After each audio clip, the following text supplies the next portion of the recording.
Nahimong host sa regional kick-off sa selebrasyon sa Oral Health Month karong bulan sa Pebrero ang probinsya sa Cotabato magipanguluhan sa Department of Health Regional Office 12 kaabag ang provincial ug local government sa magpet apil sa aktibidad ang information and education campaign mahitungod sa oral health, libreng oral health exam, aplikasyon sa topical fluoride varnish, toothbrushing drill ug panghatag og oral kits ngadto sa 50 ka mga daycare pupils. Nagpagayon sabog information and education campaign ug check-up alang sa 50 ka mga buntis apil ang pagpanghatag og lecture sa safe motherhood. Diin gisgutan ang mga mahinungdanong topic mahitungod sa nutrisyon, family planning, newborn screening ug uban pa. Gihatagan usab sila og buntis kits ug libreng syphilis ug Hepatitis B test aron masiguro ang kahimsog sa inahan ug sa bata sa sabakan.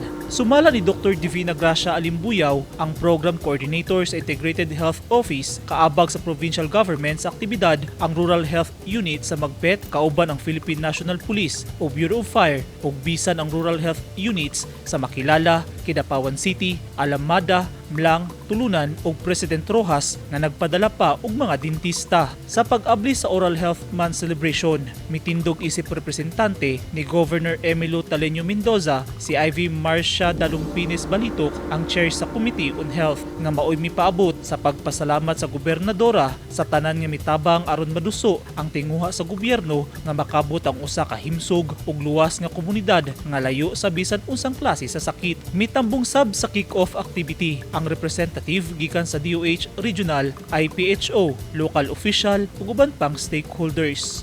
Eugene Hinutan, Newsline Philippines. Stay safe.